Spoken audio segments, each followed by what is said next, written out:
Então, vamos passar esses 5 minutinhos que faltam e aí continuamos com outros vídeos sobre a época de Jesus.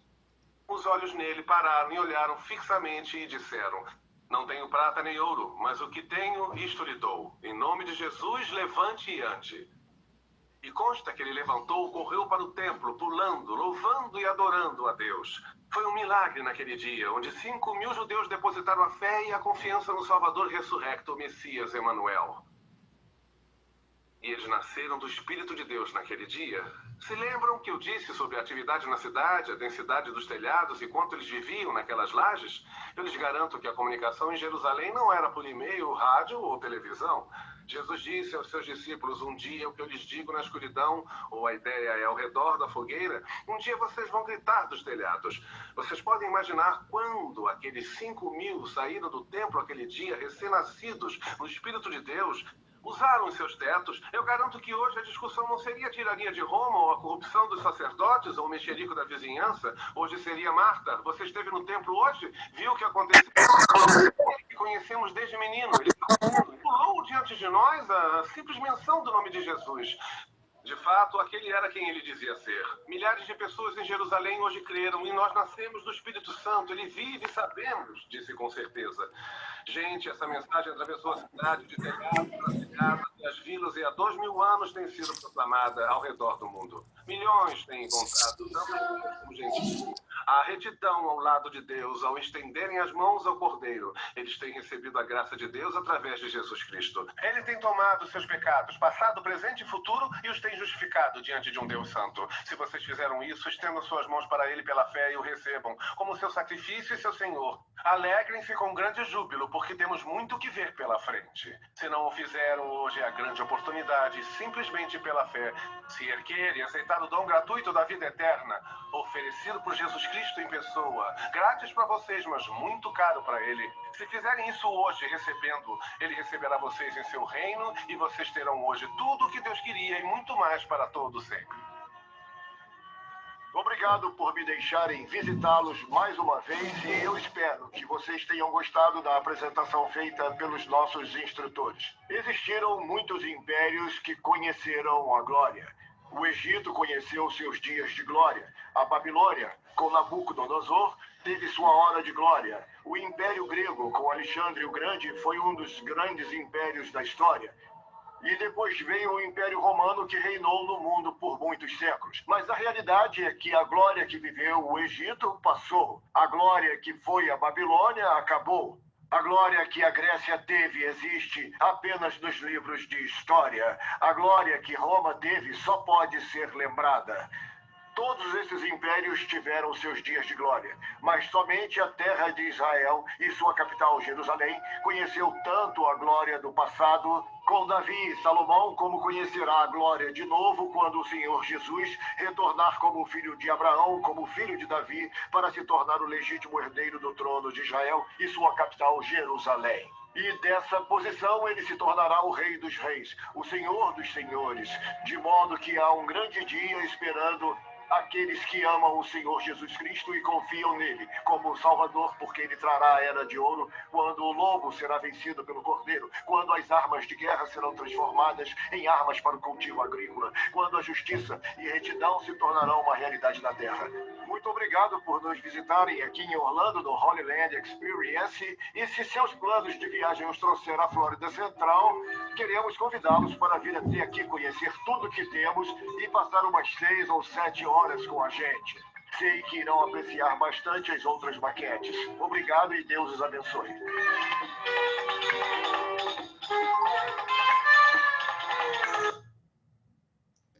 Então agora vamos para o outro vídeo, a vida nos tempos de Jesus.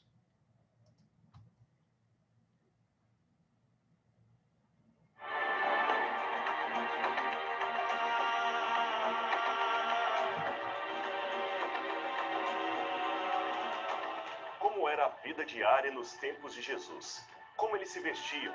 Como eram as suas casas? Um grupo de voluntários construiu aqui em Israel, perto da cidade de Nazaré, este lugar que chamaram de Nazareth Village. Aqui nesta vila tematizada, podemos ver como era a vida diária nos tempos em que Jesus andou por estas paisagens. Visitar esse lugar é um verdadeiro retorno no tempo, no túnel do tempo, aqui no seu programa Evidências.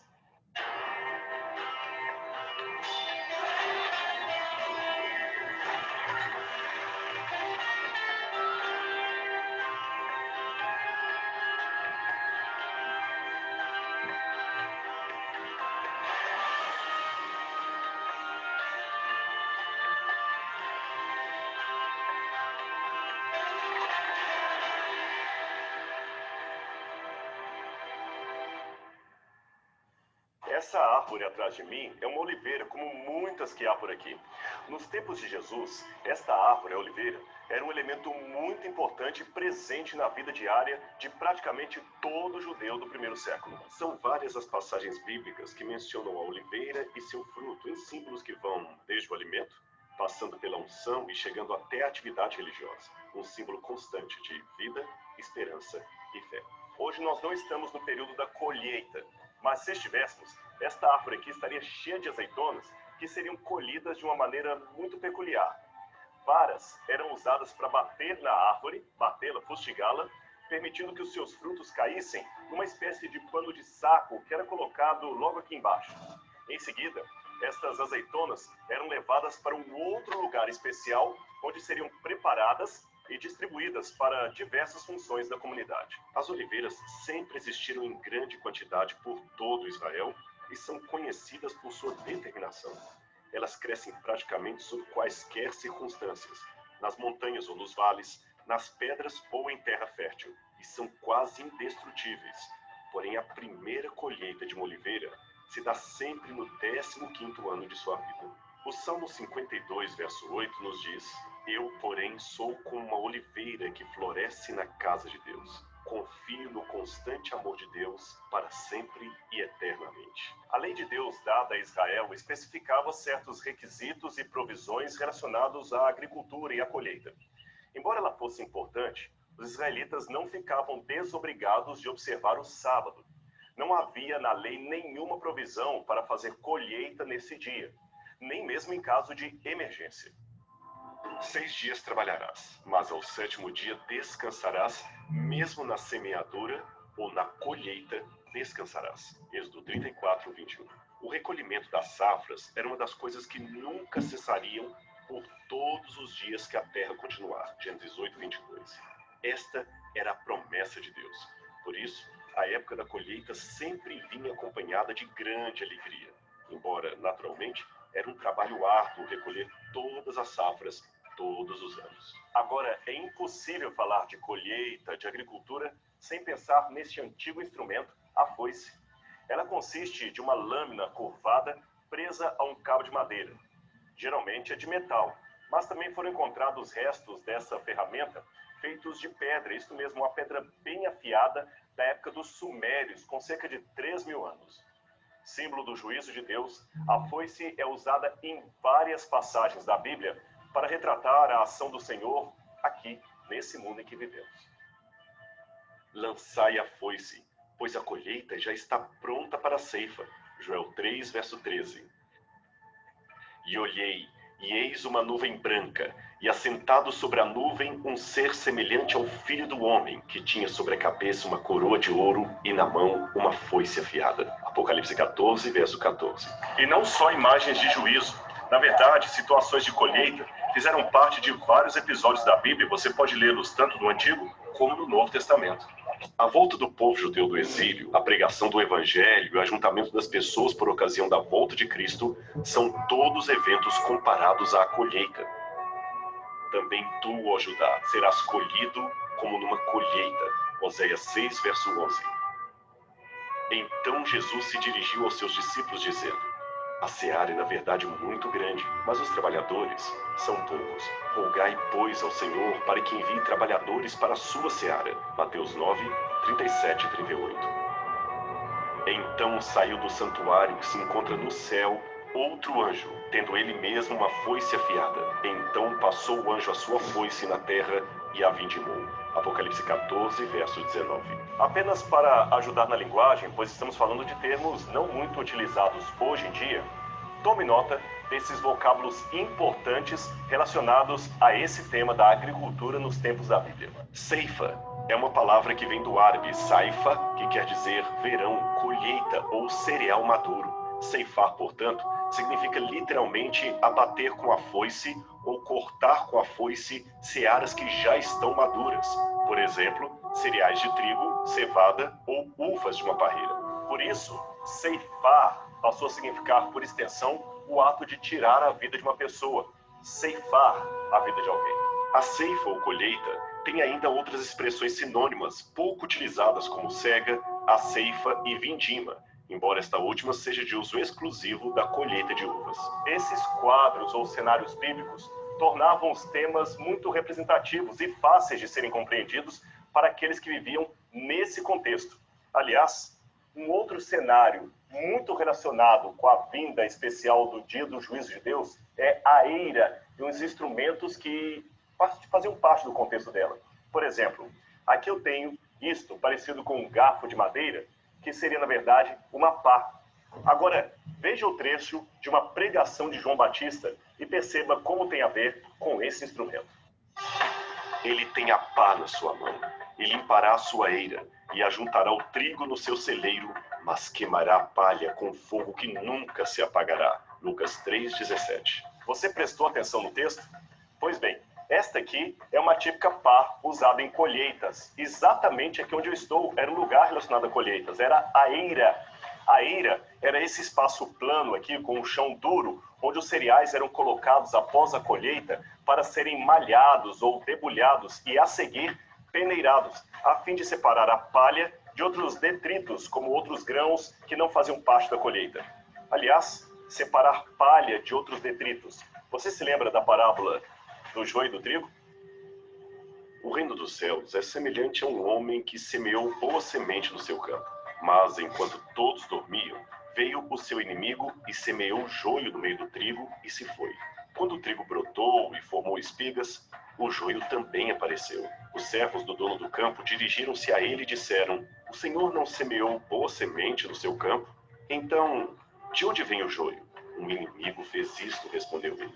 E os servos lhe perguntaram: "O senhor quer que vamos tirá-lo?" Ele respondeu: "Não, porque ao tirar o joio, vocês poderão arrancar com ele o trigo. Deixem que cresçam juntos até a colheita. Então direi aos encarregados da colheita: juntem primeiro o joio e amarrem-no em feixes para ser queimado. Depois, juntem o trigo e guardem-no no meu celeiro." Mateus 13, 24 a 30. O joio é uma planta muito parecida com o trigo quando ele está jovem, mas ela é nociva, além, é claro, de ser oca por dentro, porque ali ela possui muitos fungos que podem prejudicar o resto da plantação. Era comum nos tempos de Cristo inimigos semearem joio às escondidas, na calada da noite, para prejudicar a plantação de um vizinho. Por isso, as vilas e fazendas contavam com uma torre de vigia, semelhante a esta que você vê em seu vídeo. Ali estava um sentinela que ficava de plantão para evitar esse tipo de coisa. O sentinela, então, alertava todos os outros contra qualquer tipo de ataque. Mas vamos voltar a falar aqui da eira. Era aqui, como eu disse, que a palha era separada do grão. Agora, vem que eu vou mostrar para você o processo. Quando queremos comer pão, geralmente vamos à padaria ou supermercado, onde podemos encontrá-lo nas mais variadas formas e tamanhos. Entretanto, existe um grande caminho que antecede esse momento. Queremos todos os dias encontrar o produto pronto, disponível para o consumo. Mas tudo começa com a semeadura. Depois a espera, a colheita do trigo ou cevada e outros episódios que já mencionei para você. Aqui na eira, o trigo recolhido deveria ser debulhado e posto para secar ao sol. Aí vem o processo de separação entre o grão e a palha. Eles espalhavam o cereal por todo esse lugar aqui em forma de círculo. Depois eles viam com uma prancha de madeira como esta aqui. Ela parece um trenó, como você pode ver. E aqui embaixo, perceba que ela tinha várias pedras. Essa prancha, então, com essas pedras, era colocada no chão e um animal ia puxando, um garotinho subia aqui, ia batendo no animal E em círculos eles iam andando, enquanto lentamente ia sendo separada a semente de outros detritos que havia no meio da plantação. Depois desse processo, pedaços de pau ou varas eram usados para bater no cereal já debulhado. Então jogava-se com uma pá toda aquela semente para o ar. Por que isso? Para que o vento pudesse levar ainda qualquer resquício de palha que houvesse. Em linguagem mais antiga, costumava-se chamar tudo isso de cirandagem ou joeiramento. E como era o processo? Depois de tudo isso, o trigo ainda era colocado numa peneira como esta. Então eles pegavam essa peneira e, de novo, faziam todo o processo de jogar o trigo para cima, deixando que a palha fosse embora e apenas o grão ficasse. O peneiramento, ou a sacudidura. Como isto aqui era importante para garantir o que eles chamavam de o pão nosso de cada dia. Isaías 41, 15 e 16 descreve esse processo através de uma promessa profética que Deus faz a Israel. Eu o tornarei uma prancha de debulhar, novo e cortante, com muitos dentes. Você debulhará os montes e os esmagará e reduzirá as colinas a palha. Você irá peneirá-los, o vento os levará e uma ventania os espalhará. Mas você se regozijará no Senhor e no Santo de Israel se gloriará. Plantar e colher era algo tão especial que Israel tinha 3 festas apenas relacionadas ao plantio e à colheita. Primeiro, a festividade dos pães não fermentados, começando no dia 15 do mês de Nissan, que seria mais ou menos meados de março ou abril do nosso calendário. Ela coincidia com a primavera e a colheita da cevada.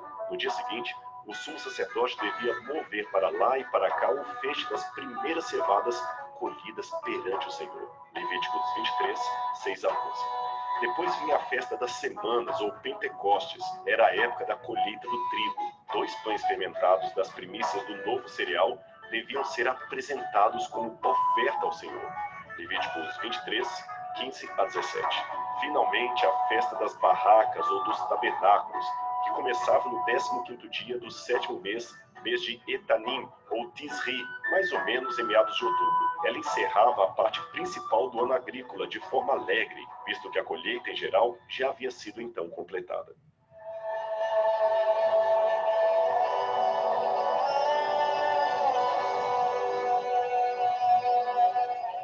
Esse aqui é um lagar antigo, original, data de 2000 anos. Como você vê, ele era simples. Era apenas cavado na rocha, como se fosse uma piscina.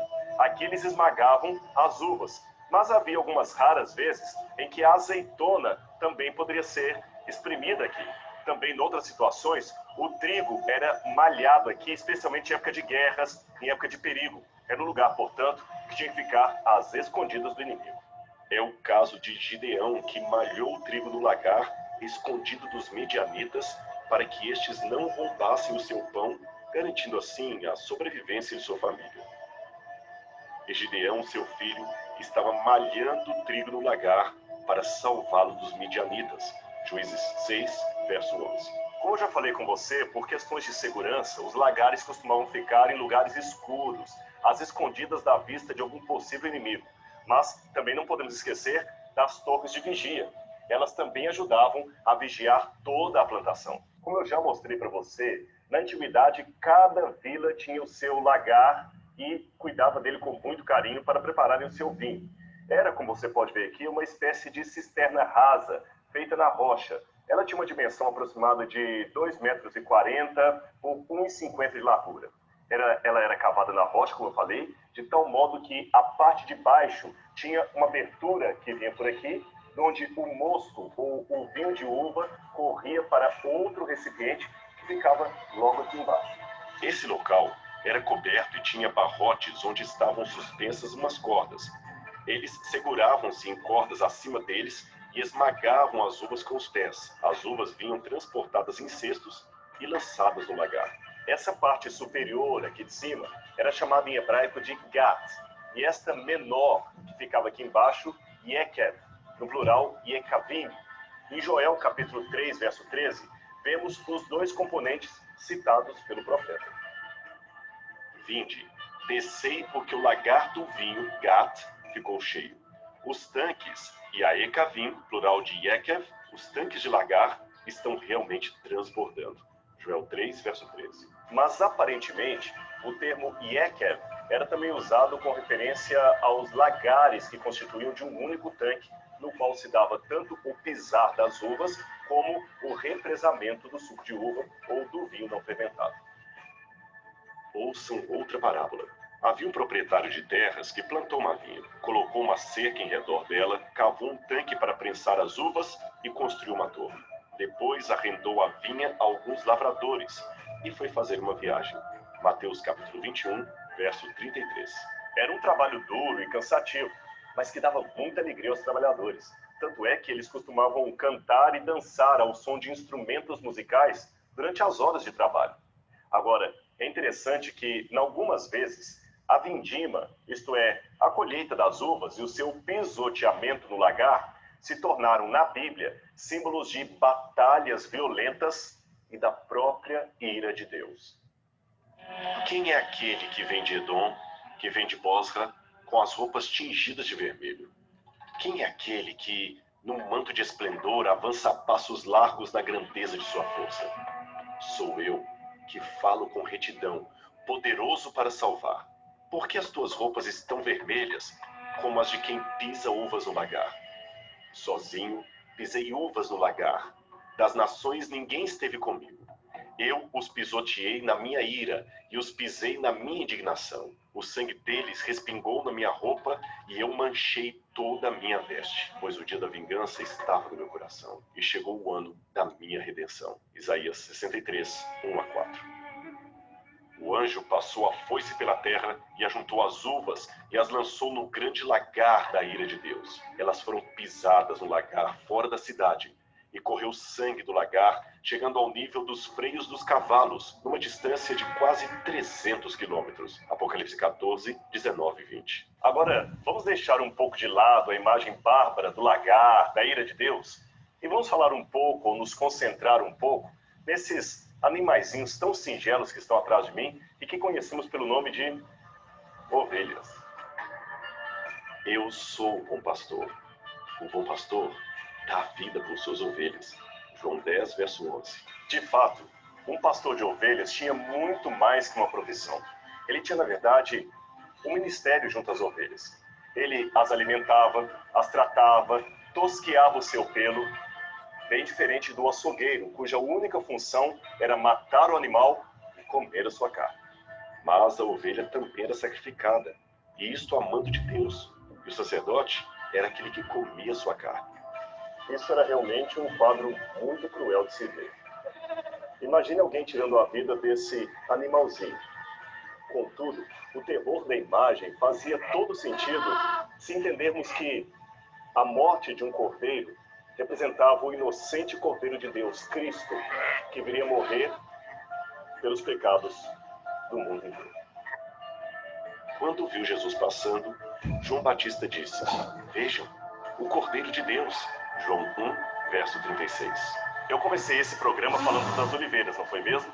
E gostaria de terminar falando delas. Isto porque a frequência da menção de azeite de oliva na Bíblia mostra a importância desta árvore naqueles tempos. Isto, por exemplo, está evidente nas 7 espécies da terra que você pode ver em Deuteronômio, capítulo 8, verso 8. Pois o Senhor, o seu Deus, os está levando a uma boa terra, cheia de riachos e tanques de água, de fontes que jorram nos vales e nas colinas, terra de trigo e cevada, videiras e figueiras e romãzeiras, azeite de oliva e mel, terra onde não faltará o pão e onde não terão falta de nada. Deuteronômio 8, 7-9.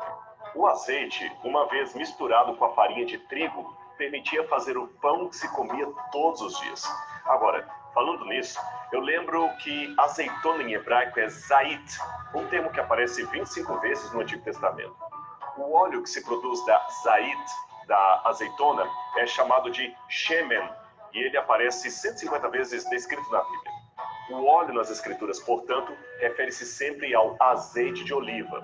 Pois bem, aqui dentro, onde eu estou, é um lugar onde o zait, ou a azeitona, era exprimida para virar azeite, como já disse, chamado de shemen. Mas você quer conhecer melhor esse lugar por dentro? Então vem comigo, eu tenho muita coisa para mostrar para você. A azeitona era trazida para cá, depois de colhida, e colocada nesta base de pedra que você está vendo aqui. Na verdade, um moinho de pedra. Aliás, esse moinho de pedra, essa pedra de moinho, é aquela famosa mencionada por Cristo numa advertência que deu aos seus discípulos certa vez. Você se lembra dela? É inevitável que aconteçam coisas que levem o povo a tropeçar. Mas ai da pessoa por meio de quem elas acontecem. Seria melhor que ela fosse lançada no mar com uma pedra de moinho amarrada no pescoço do que levar um desses pequeninos a pecar. Lucas 17, versículos 1 e 2. A seguir, um animal era atrelado aqui, junto a essa madeira, e ele começava a andar em círculos, de modo que a azeitona era aos poucos esmagada aqui dentro. Foi possivelmente num moinho desses que os filisteus obrigaram Sansão a ficar depois de furarem os seus olhos. Os filisteus o prenderam, furaram seus olhos e o levaram para Gaza. Prenderam-no com algemas de bronze e o puseram a girar um moinho na prisão. Juízes 16, verso 21. Depois de esmagada, aquela pasta da azeitona era retirada e colocada nesses utensílios aqui, parecendo um pano de saco. Na verdade, eles pareciam mais com pneus vazios. E uma vez colocados todos aqui dentro, eles eram empilhados e levados para baixo da prensa. A prensa era uma tora de madeira maciça com várias pedras. Ali eram depositadas as azeitonas e, em seguida, colocava-se a primeira pedra, que pesava, espremendo as azeitonas, e assim era extraído o primeiro azeite. Depois, à medida que novas prensagens eram feitas, outras pedras eram adicionadas para aumentar o peso. Eu vou explicar para você. O processo era assim. O peso daquela primeira pedra produz o primeiro e mais puro azeite usado exclusivamente para cerimônias de unção e consagração. A segunda prensa, a mais pesada, produziu o azeite usado na alimentação. A terceira prensa, mais pesada ainda do que a segunda, produzia um azeite mais denso. Esse era usado especialmente na iluminação de lamparinas do tempo de Cristo. O azeite era colocado dentro das lamparinas e o mesmo alimentava um pequeno pavio, produzindo luz para o ambiente. Enquanto houvesse óleo aqui, haveria luz para os demais. A quarta prensa, mais pesada do que a terceira, produzia uma pasta de azeite usada desta vez na fabricação de sabão, ou seja, para limpeza. Veja que as pedras têm um sistema de cordas que permite você afrouxar ou apertar, e assim a pedra pode se soltar ou ser erguida sem muito esforço. Isso então ajudava as pessoas a ter maior contrapeso na hora de apertar a azeitona. Deste modo, a azeitona poderia ser esmagada 1, 2, 3 ou até 4 vezes, assim produzindo diferentes tipos de azeites. Agora, deixe-me falar do primeiro azeite, aquele especial, o chamado extra virgem. Primeiro azeite, o óleo da unção. Esse azeite servia para ser usado no templo do Senhor, que era o azeite da unção de reis e sacerdotes. Esse azeite era misturado com especiarias aromáticas e era muito perfumado. O Senhor disse a Moisés: escolha as especiarias mais cheirosas para fazer o azeite sagrado de ungir, seguindo a arte dos perfumistas. Em 3,5 litros de azeite, misture o seguinte: 6 quilos de mirra diluída, 3 quilos de canela, 3 quilos de cana cheirosa e 6 quilos de cássia, tudo pesado de acordo com a tabela oficial. Use esse azeite para ungir a tenda da minha presença, a arca da aliança. Você ungirá também Arão e os filhos dele e os separará para me servirem como sacerdotes. Diga ao povo de Israel o seguinte: esse azeite de ungir deverá ser usado para sempre no meu serviço religioso. Não deverá ser usado no corpo de quem não for sacerdote. E vocês não deverão usar a fórmula desse azeite para qualquer outra mistura igual a essa. Esse azeite é sagrado e assim ele deverá ser tratado. Êxodo 30, 23 a 33. Além destas funções que eu mencionei, o azeite também servia de remédio. Isso mesmo, pois os medicamentos eram geralmente misturados a azeite e eram dados ao doente ou colocados à sua ferida. A parábola do bom samaritano é um bom exemplo disso. Ali fala que o salvador daquele homem ferido colocou azeite em suas feridas. Mas esse lugar aqui tem um significado ainda mais profundo para mim. Quer saber qual é? Vem comigo.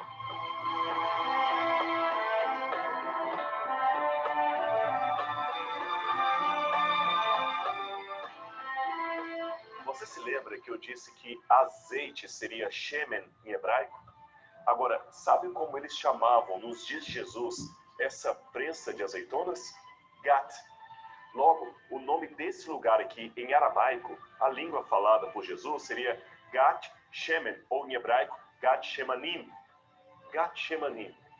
Isso te lembra alguma coisa? Isso mesmo. Getsemane, ou Jardim das Oliveiras, na verdade, Jardim das Prensas de Azeitona, seria o lugar onde Nosso Senhor foi literalmente moído pelas nossas iniquidades, como profetizou o profeta Isaías. As pessoas costumavam emprestar esses lugares de prensa de oliveira para que os peregrinos que viessem a Jerusalém durante a Páscoa pudessem passar a noite, já que não havia tantas estalagens. Jesus, então, veio com seus discípulos para um lugar como esse, que havia várias prensas. Ali eles estavam com o fim de passar aquela noite de Páscoa. Mas Jesus, então, saindo de uma delas, retirou-se para um lugar afastado, levou alguns consigo e ali teve a sua alma afligida perante o Senhor, esmagado como fruto de uma oliveira, para que nós pudéssemos receber a unção divina, a unção da nossa salvação. Objetos e lugares comuns que contam a história do amor, do maior ato de amor de todos os tempos, o amor de Cristo por cada um de nós. Bem, o programa Evidências fica por aqui, mas semana que vem nós voltaremos para Nazaré Village para mostrar outros elementos para você da vida diária nos tempos de Jesus. Até lá! Vamos continuar a segunda parte do vídeo.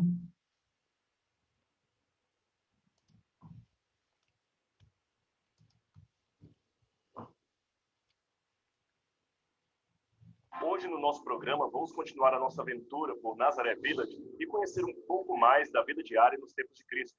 Vamos conhecer a sinagoga e algumas casas daquele tempo. Portanto, não sai daí, o Evidências está só começando.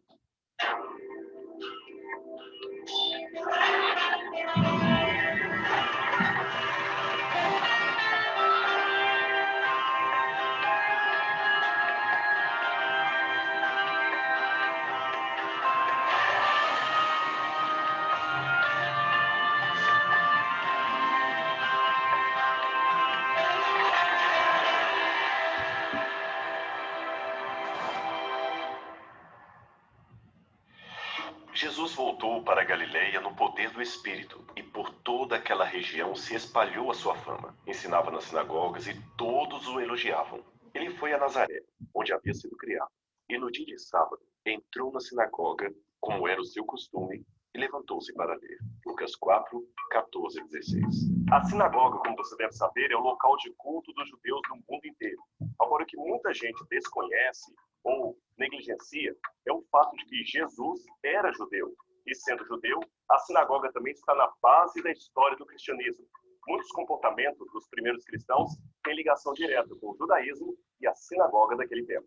As origens exatas da sinagoga ainda são motivo de controvérsia entre os historiadores. Ao que parece, foi talvez durante o fim ou após o cativeiro babilônico que elas começaram a surgir para amenizar a ausência do templo e atender aos judeus que viviam fora de Jerusalém.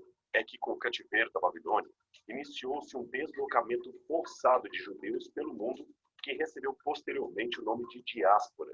Houve várias diásporas ao longo dos séculos e muitos judeus preferiam continuar morando no estrangeiro, mesmo quando tinham a oportunidade política de voltar para a terra de seus ancestrais.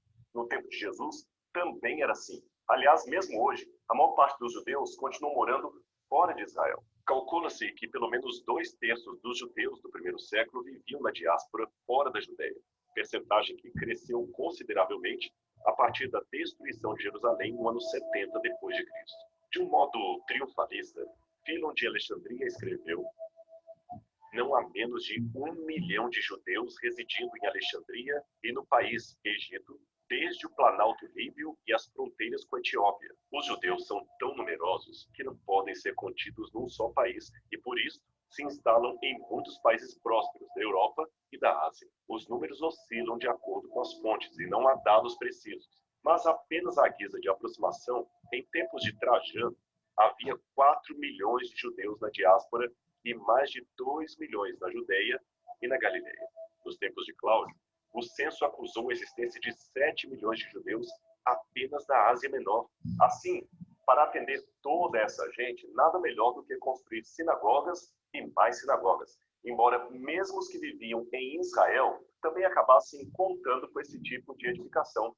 Tanto é que o texto que lemos é justamente um dos muitos que mostram Jesus indo costumeiramente à sinagoga a fim de adorar a Deus e estudar as escrituras sagradas dos judeus. Mas vamos conhecê-la um pouco melhor a partir da sua arquitetura. Como eu disse, é difícil ser preciso com os detalhes a respeito das origens das sinagogas. As informações são muito esparsas ou quase inexistentes. Nem na Tanakh, que para os cristãos seria o Antigo Testamento, nem na literatura judaica dos últimos 4 séculos a.C., encontramos qualquer menção a esta estrutura ou a sua função dentro do judaísmo. A única aparente exceção seria uma passagem do Salmo 74, verso 8, que, ao falar dos babilônios e da destruição do templo de Jerusalém, faz essa declaração: eles queimaram todos os lugares santos de Deus na terra. O plural usado no original hebraico levou alguns, inclusive judeus, a imaginarem que estes lugares santos, El Modikol, poderiam ser a mais antiga referência às sinagogas, mas é difícil precisar. Na verdade, inscrições judaicas foram encontradas no Egito e datadas do 3º século a.C. Elas falam da casa de oração pro seu rei, e essas também são interpretadas com uma antiga alusão às sinagogas. Mas vamos ao que interessa.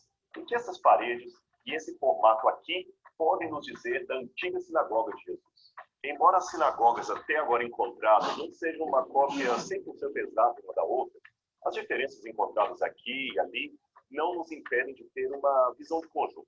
Por exemplo, aqui onde eu estou, ou mais propriamente naquele lugar ali, ficava o chamado Santuário do Livro, ou Santuário da Torá. Ali eram guardados os rolos da lei, os 5 primeiros livros de Moisés, que se baseavam para as leituras de cada sábado. Então o encarregado tomava cuidadosamente o rolo da lei, trazia até que ao centro e cuidadosamente colocava sobre o púlpito onde o rabino partilhava a palavra de Deus com todos que estavam presentes. Esse púlpito, que poderia ser apenas uma mesa ou até mesmo um pedaço de pedra, era uma espécie de tribuna onde o ministrante fazia a leitura da Torá, dos profetas e também proferia bênçãos sobre os presentes.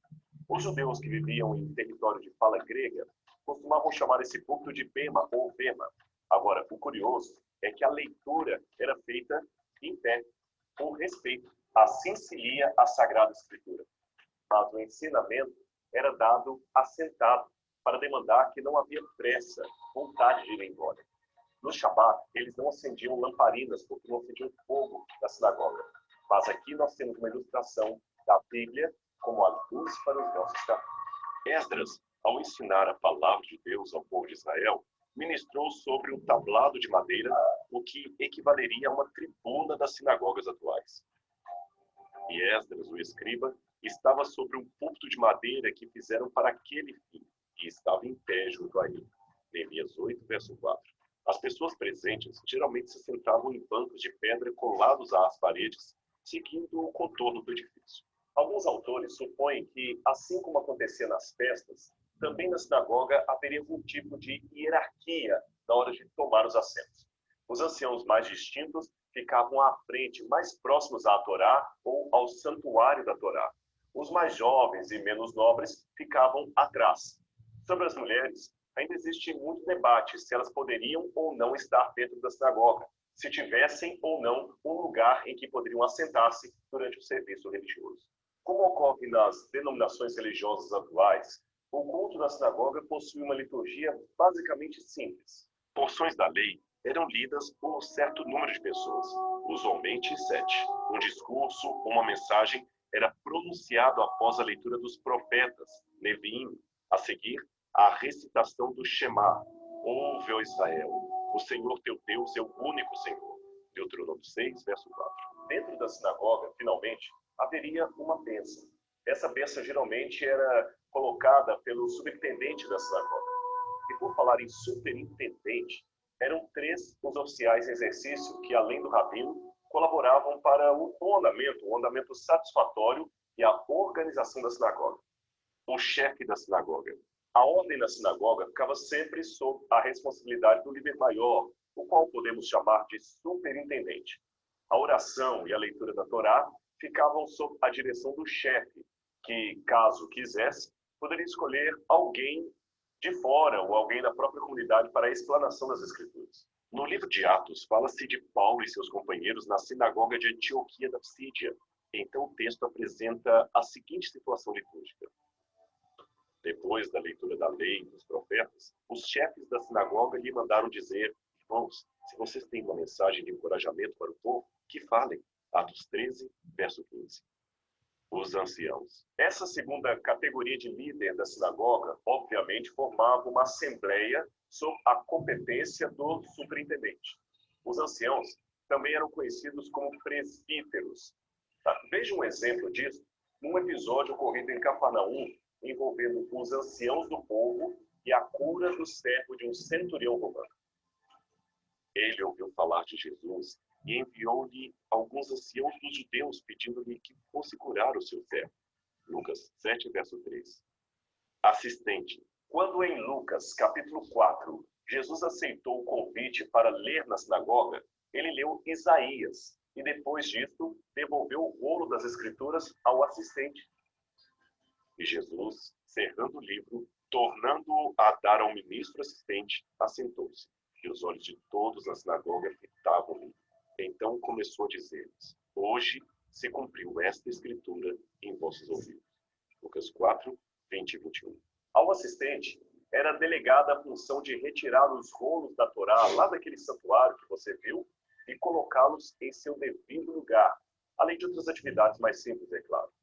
Agora, outra coisa interessante é que, como no sábado não se acendia fogo, a iluminação interna da sinagoga tinha que ser clara o bastante para dispensar o uso das lamparinas a óleo. Por isso, o teto costumava ter estas entradas que serviam tanto para a circulação de ar quanto entrada de luz. Mas perceba uma coisa ainda muito importante. É que na mentalidade judaica, a sinagoga não se limita ao prédio.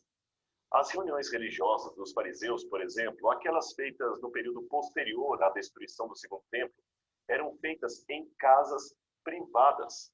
E ainda há sinagogas que reúnem-se em casas privadas. E com relação ao cristianismo primitivo, também foi assim. A sinagoga é apenas um instrumento da fé judaica.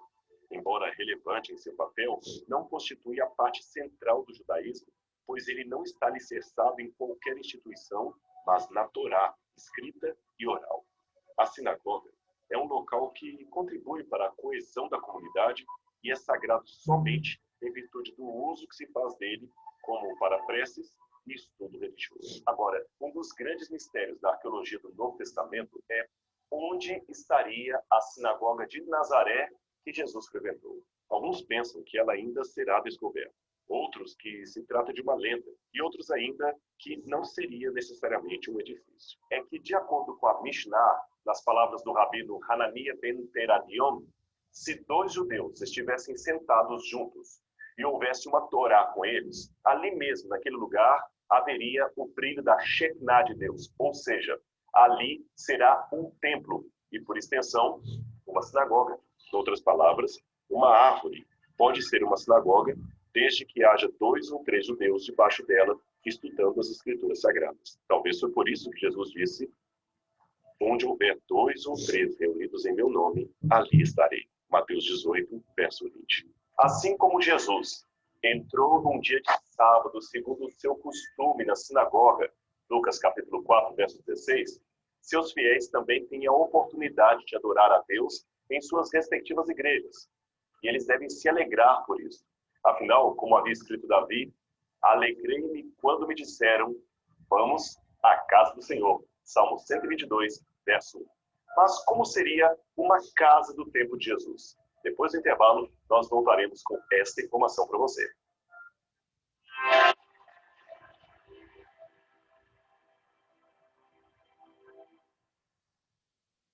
Agora, eu quero mostrar para você um pouco sobre as casas do tempo de Jesus. Você vai ver como é que elas eram simples, práticas e ajudam a compreender muitas passagens do Novo Testamento. Mas antes de entrar na casa propriamente dita, vamos começar falando um pouquinho sobre o telhado delas. Ali temos o telhado, o teto das casas, Uma coisa que surpreende a nós que vivemos no Ocidente no século XXI é que os judeus do tempo de Cristo tinham uma vida social muito intensa em cima dos telhados. No dia seguinte, por volta do meio-dia, enquanto eles viajavam e se aproximavam da cidade, Pedro subiu ao terraço a fim de orar. Atos 10, verso 9. O que eu lhes digo na escuridão, falem à luz do dia. O que é sussurrado em seus ouvidos, proclamem dos telhados. Mateus capítulo 10, verso 27. Era tão comum haver atividades nos telhados que Jesus chegou a fazer menção disso ao descrever o cerco à cidade de Jerusalém. Ele disse: então os que estiverem na Judeia, fujam para os montes, e quem estiver no telhado de sua casa, não desça para tirar dela coisa alguma. Mateus capítulo 24, versos 16 e 17. Até a lei mosaica dispunha que se construísse nos telhados uma espécie de parapeito para evitar que pessoas caíssem dali. Quando algum de vocês construir uma casa nova, faça um parapeito em torno do terraço para que não traga sobre a sua casa a culpa pelo derramamento de sangue inocente, caso alguém caia do terraço. Deuteronômio 22, verso 8. Assim como eu disse, ao se construir uma casa, o telhado era praticamente a sala de estar, onde se recebia certos convidados especiais. Aliás, foi talvez num telhado desse que Jesus conversou com Nicodemos. Ele era armado com pesadas vigas de madeira. Sobre elas estavam várias varetas, sendo tudo isto coberto com uma massa de barro, a qual se misturava palha picada. As famílias mais abastadas, ao construir sua casa, assentavam ladrilhos no telhado para aumentar-lhe a resistência. Um telhado de barro exigia muitos cuidados. Vez por outra, os moradores tinham que rechear com barro os desgastes causados pelas chuvas. Alguns plantavam grama nele, isto para tentar protegê-lo da erosão e aumentar o frescor interno em época de muito calor. Isto mesmo, grama plantada em cima das casas. Aí fica mais fácil entender passagens como esta. Retrocedam envergonhados todos os que odeiam Sião. Sejam como o capim do telhado, que seca antes de crescer. Salmo 129, versos 5 e 6. Regularmente, era necessário fazer uma espécie de lixamento no telhado para mantê-lo plano e impermeável. Mas, a despeito de todos os cuidados, não conseguiam evitar as goteiras que se tornavam motivo de até comparações humorísticas. O filho tolo é a ruína do seu pai, e a esposa briguenta é como uma goteira constante. Provérbios 19, verso 13. Nas tardes quentes, era muito comum as mulheres trabalharem no telhado, preparando pão, tecendo fazendas, fazendo a secagem do linho ou de frutas como o figo e a tâmara, ou ainda catando cereais. Era ali também que se estendiam as roupas lavadas para secar. Aqui nós estamos à porta de uma casa do tempo de Cristo. Note que tem algumas coisas interessantes. Por exemplo, aqui do lado de fora, um local onde teria uma pequena plantação do lado de fora da casa. Aqui ficava a parede ou o muro da casa com a sua entrada. Esse canal que você está vendo logo aqui era para armazenamento de água de chuva. Quando a água de chuva vinha por aqui, ela caía nesse canal e entrava para abastecer uma cisterna que está lá dentro e que vamos ver daqui a pouquinho. Mas ainda aqui do lado de fora, você tem um lugar curioso para colocar um cântaro para água, evidentemente, e esse aqui. Você pode ter uma ideia do que seria essa pedra colocada aqui? Um lugar para lavar roupas. Isso mesmo. A roupa era lavada aqui e colocada nesse lugar para ser, quem sabe, passada ou engomada, de acordo com os conceitos daquela época. Quando você entra, então, na casa judaica dos tempos de Jesus, a primeira coisa que você vê é um pequeno pátio, e nesse pátio havia, de um lado, a cozinha, isso mesmo, a cozinha era do lado de fora, e do outro, alguns animais. Então, suponha que aqui havia panelas, a comida era feita desse lado, e aqui os pequenos animais da família, que poderiam ser um jumento, o automóvel daquela época, e talvez umas 2 ou 3 ovelhas que abasteceriam a família de leite. Aliás, falando em animais que estavam dentro da casa assim que o visitante chegasse, você se lembra da história de Jefté? Jefté, voltando feliz de sua vitória, fez uma promessa apressada.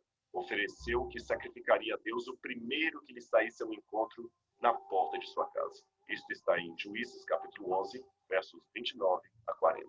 É possível que Jefté, ao dizer isso, imaginava que, quando ele entrasse, algum dos animais que estavam soltos aqui pelo pátio da casa acabaria vindo ao seu encontro. Mas, ao invés disso, quem saiu para recebê-lo foi a sua filha. Que situação dramática, não é mesmo? Lembra aquele canal d'água que nós vimos lá fora? Pois bem, ele traria água da chuva até dentro de uma cisterna, como esta aqui. Aqui ficaria cheio de água e as pessoas então poderiam ficar saciadas durante boa parte do ano até a vinda da próxima temporada, da próxima estação chuvosa. Essa parte coberta que você vê ali em cima era geralmente um abrigo do sol que a família fazia para se sentar sob uma sombra e ter, por exemplo, suas refeições. Muitas dessas coberturas eram feitas em cima das casas, no telhado que já mencionei, e esse lugar era por isso chamado de cenáculo. A palavra cenáculo vem do vocábulo cena ou ceia e quer dizer fazer uma refeição. Foi por isso que Jesus levou os discípulos até ao cenáculo de uma casa em Jerusalém e ali teve a última ceia com eles. Lembrando-se também que foi num cenáculo que o Espírito Santo caiu sobre eles no dia do Pentecostes. Esse aqui geralmente era o cômodo único da casa. Como eu falei, as casas eram bem singelas, bem simples. A família, o pai, a mãe e os filhos ficavam dormindo aqui no chão nos dias de inverno. Geralmente, nos demais períodos do ano, as pessoas ficavam nos telhados das casas. Agora, esse único cômodo da casa aqui, com essa lamparina que está em minhas mãos, ajudam a entender o texto de Mateus, capítulo 5, verso 15, que diz o seguinte: não se acende uma candeia para colocá-la debaixo do cesto, mas no velador, e ela ilumina a todos os que estão na casa. Você prestou atenção no texto? Agora vamos compará-lo com o ambiente onde nós estamos. Jesus está falando de um único cômodo. Preste atenção. Ele disse: ninguém acende uma candeia, uma única candeia. Ele não fala de várias. Se ele estivesse falando de vários cômodos, nós estaríamos falando de várias lâmpadas. Uma candeia que ilumina a todos os que estão na casa. Para esta única lamparina iluminar de uma só vez a todos os residentes, Jesus estaria se expressando acerca de um só cômodo na casa. E mais, ele fala: ninguém acende uma candeia para colocá-la debaixo do alqueire, ou seja, debaixo de um vaso como esse. Ao contrário, ele a coloca onde? No velador. E segundo a Bíblia, ela ilumina a todos os que estão na casa. Numa outra parábola de Jesus, há a menção de uma mulher que perde uma preciosa moeda dentro de casa. O texto diz que ela acende uma candeia e varre a casa até encontrar a moeda que se perdeu. Como você pode ver, a casa era de chão batido. Isso ajuda bastante a iluminar o texto bíblico. Perceba que ela era um pouco escura, especialmente porque não havia grandes janelas, como podemos imaginar hoje em dia. Agora, eu volto aqui para o pátio da casa porque eu quero comentar com você sobre outra passagem bíblica. Dessa vez, o nascimento de Jesus. E aconteceu que, estando eles ali, se cumpriram os dias em que ela havia de dar à luz. E deu à luz ao seu filho primogênito, e envolveu-o em panos, e deitou-o numa manjedoura, porque não havia lugar para eles na hospedaria. Lucas 2, versos 6 e 7. A imagem que geralmente temos dessa passagem é aquela nos trazida pela piedade cristã popular, que mostra uma mulher, Maria, gritando dores de parto, pois está prestes a dar à luz, e um José, desesperado, batendo em várias portas de hotéis e pousadas, procurando um lugar para nascer o seu filho. Até que um dono de uma estalagem, tomado de compaixão, lhes empresta um estábulo, a fim de passarem a noite e ali nascer o Salvador. Mas espera um pouco. Algumas coisas não parecem fazer sentido aqui. Se assim foi, por que os pastores que vieram visitar o menino na noite em que ele nasceu não o levaram para um lugar mais seguro? Por mais pobres que fossem, eles certamente teriam algum lugar mais aconchegante que um estábulo. E os magos, que seguramente eram ricos ou representantes de gente rica, também não fizeram nada, além de ver a criança no estábulo e voltar para sua terra. Imagine essa situação. Você e alguns amigos recebem a notícia de que o grande rei dos reis nasceu e está na rodoviária de São Paulo sem nenhum lugar para ir. Você vai até a rodoviária saudá-lo como o rei dos reis e simplesmente dá uns 3 ou 4 presentes e vai embora e deixa a família lá na rodoviária sem condições apropriadas? Penso que não seria esta a atitude mais correta. Você levaria o menino para sua casa, certo? Por que os magos não fizeram isso? Por que os próprios pastores não levaram Jesus para sua própria casa? Maria era parenta de Isabel e fora ficar uns dias com ela ali perto de Jerusalém. E mais, por que Isabel, que morava apenas 6 quilômetros de Belém, não mandou buscar Maria, sua prima, para a própria casa dela? A resposta talvez esteja naquele quarto ali. A maioria das casas do tempo de Jesus tinham só um pavimento, só um andar. Mas algumas tinham um segundo piso. Era esse aqui. E nesse segundo piso havia uma escada interna e um quarto de hóspedes. Esse quarto era geralmente chamado de o quartinho do profeta, uma alusão ao caso do profeta Eliseu, que recebeu de um casal um quarto para ele ficar hospedado todas as vezes que fosse para aqueles lados. Esse quarto era chamado em grego de katalimati, que quer dizer hospedaria. Essa hospedaria, portanto, é diferente daquela mencionada na parábola do bom samaritano. Trata-se de um quarto de hóspedes numa casa de família. Provavelmente esse era o cômodo que Lucas estava se referindo ao dizer não havia lugar para eles na hospedaria. Logo, Jesus teve de nascer ali embaixo, junto aos animais da família. Essas caixas de pedra eram a manjedoura da época, ou local onde comiam os animais. Portanto, aqui fora da casa, você se lembra, onde havia a cisterna, tinha também esse lugar que era a manjedoura dos animais. Foi num lugar como esse que Maria improvisou um bercinho para o menino Jesus. Eu sei que esse quadro acentua ainda mais a cena do descaso. Jesus não foi rejeitado por estranhos, donos de estalagem, mas por parentes. Uma rejeição, na verdade, subliminar. Não era conveniente Maria ficar lá no quarto de hóspedes. Era melhor, talvez, para a reputação da família, que José, sua esposa e o bebê ficassem junto dos animais. Se ao menos eles soubessem que quem estava ali era o Rei dos Reis, o Senhor dos Senhores. Mas talvez essa não seja a principal reflexão. E sim perguntar que lugar nós estamos dando para Jesus hoje em nossa vida. Um lugar de prioridade, o trono do nosso coração, ou um lugar da manjedoura, junto com os animais. Pense nisso, porque muitas vezes a tendência da história é repetir. Mas sábio é aquele que analisa o passado para não cometer os mesmos erros no presente.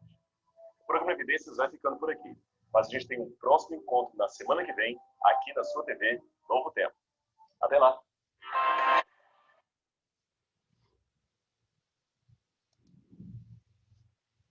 Muito bom, hein? Que imersão, hein? Lindo.